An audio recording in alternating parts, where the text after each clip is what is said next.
A lot was going on this 585 before Christ time frame. We'd seen that Jerusalem had just been flattened by Nebuchadnezzar. A few who had survived and escaped the captivity, Jeremiah the prophet was one of those. They went down to Egypt, and there they apparently killed Jeremiah the prophet with stones by stoning him to death. Jeremiah would lose his life right around 585 before Christ. The survivors of the destruction of Jerusalem were deported from Jerusalem to Babylon. When they came in contact with Ezekiel the priest out in Babylon, Ezekiel was suddenly able to speak like a normal person. His mouth had been locked for several years, and he was only able to speak the inspired prophetic word of God. He couldn't have normal conversation with people like Jeremiah could. And when Ezekiel saw those survivors, those folks he hadn't seen for 10 or 11 years, then he could speak with them and have a normal conversation with people he hadn't seen for quite a while. Something else was going on in the capital, in Babylon. Apparently, it looks like Nebuchadnezzar was being bothered with a dream that had been first spoken to him about 20 years earlier. Remember Daniel chapter 2, we got our first dose of end times. That huge statue that only Daniel was able to reveal to the king both the contents and the meaning of this dream, but the statue, the head of gold that signified Nebuchadnezzar's kingdom, the silver that was the kingdom of the Medes and the Persians, the bronze that was Alexander's Greek Empire, the iron was Rome, and then this weird thing, this mixture of iron and clay. It's a statue that is comprised of different materials. The gold was Nebuchadnezzar. Well, apparently, the meaning of that dream has bothered Nebuchadnezzar for quite a while, because it indicates that his kingdom, which was the finest of all, as gold is finer than all the others, would be overrun by an inferior kingdom of silver, just like silver is inferior to gold. Well, that bothers him, apparently, because kings like to think that their lives are forever, as well as their dominions and their empires are forever. So in Daniel chapter 3, Nebuchadnezzar sets out to create his own future and to rewrite the layout of Daniel chapter 2. So he makes this super tall image that is 2.75 meters wide and 27.5 meters tall. It is a ratio of 10 to 1. It's going to be a tall, skinny thing. It's going to look something like that. This little piece of pipe here is 10 tall and 1 wide. A tall, skinny thing, I would assume, likely made out of wood, possibly stone, but it's going to be overlaid with gold. And this is a little bit different than the dream of Daniel chapter 2. This statue isn't gold, silver, bronze. No, it's gold from head to toe.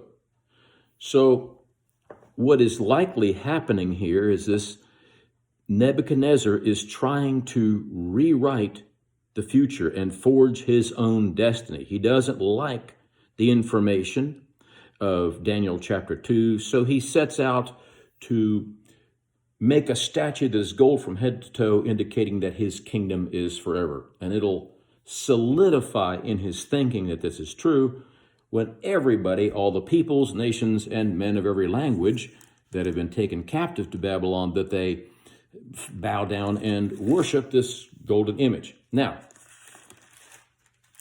this thing is set up in Daniel chapter 3, verse 1. He assembles in the next couple of verses all of the leadership, satraps, prefects, long list of folks there. And he has a long list of instruments that are there as well. And what is proclaimed and decreed is that you guys are going to hear a massive sound of a big, long list of instruments. and they're going to play their music, and then you guys are going to bow. And then when you bow, everything's lovely. And just in case you don't want to bow, there is a fiery furnace that is burning over here, and you will have an appointment with the fiery furnace if you do not want to bow. So it's basically bow or burn. Well, the music played. Thousands upon thousands went down. Daniel's associates who were taken, the youngsters who were taken in Daniel chapter 1, history tells us there would be around 70 that were taken. Those 66 bowed before the image. The 10,000 who had been deported at the great deportation of 597, they fell down and they worshiped. The few who had remained until the destruction of Jerusalem in 586 BC, they get their introduction to Babylonian culture and they bow, as well as all the attendees there who were from all the different nations that served Nebuchadnezzar. They would be bowing as well. Well, I wonder what it would look like if there were 3 who didn't bow. Well, they'd stick out like a sore thumb, wouldn't they? And folks come to Nebuchadnezzar and they say, look, in verse 10, you made this decree that we hear the music and we bow, and there are a few who they're not bowing, they're still standing. And of all of the hundreds of thousands, I don't know how many there were, I'm just guessing, but of all the thousands upon thousands upon thousands of subjects of Nebuchadnezzar who would bow and fall, those guys feared man more than God. And there were 3 who feared God more than men. These 3 are signaled out in verse 12. Certain Jews that you've appointed, and they're called by name, Shadrach, Meshach, and Abednego. They're not bowing. They refuse to worship your gods and serve the golden image that you set up. Nebuchadnezzar summoned those guys, and he said, look, and he's obviously very angry. He said, is this true, that you're not willing to bow? He said, okay,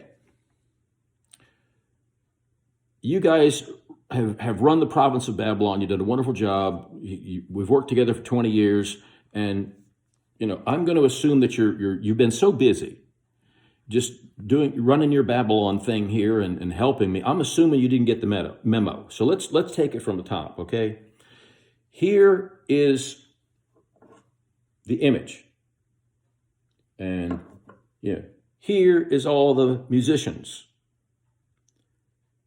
The musicians play. You bow. Everything's lovely. And look what these guys did. Look how they responded to Nebuchadnezzar. See, they know they've got an appointment with that furnace. They know they're going to be toast. Watch what they do in verse 16. They say, "O Nebuchadnezzar, we don't need to give you an answer concerning this." Did you notice that? They did something unthinkable. They called the king by his first name. You don't ever do that. In the Old Testament, when you're talking to a king, it's about like talking to God. And you better say something like, if it please the king, or if, may the king live forever. You don't call him by his first name. You don't ever do that, not in defiance, not in front of all of his subjects. If it be so, verse 17, our God whom we serve is able to deliver us from the furnace of blazing fire, and he'll deliver us from your hand. But then they had a second thought. They said, we've gone ahead and spoke for God, but we really don't know what's going to happen here. We don't know for sure. So let's just walk that back a little bit. And they said, but even if he does not, let it be known to you that we are not going to worship your gods or serve the golden image that you have set up. Nebuchadnezzar his face was filled with wrath, and his facial expression was altered towards Shadrach, Meshach, and Abednego. He gave orders to heat the furnace 7 times more than it was usually heated. Now in Jeremiah chapter 29, there were a couple of false prophets who were slow cooked in that fire because they proclaimed a message that was basically, that would have been a threat to Babylon. Nebuchadnezzar didn't like that, so he slow cooked them, but that wouldn't work here. He needed a public display that would happen, that would be visible to people for many, many, many meters back. He'd want to throw in guys. And instead of a slow cooking, there would be a big old cloud of smoke. That was his plan. So he gave orders to heat the furnace 7 times more than it was usually heated. Shadrach, Meshach, and Abednego had reserved for themselves an appointment in Nebuchadnezzar's furnace.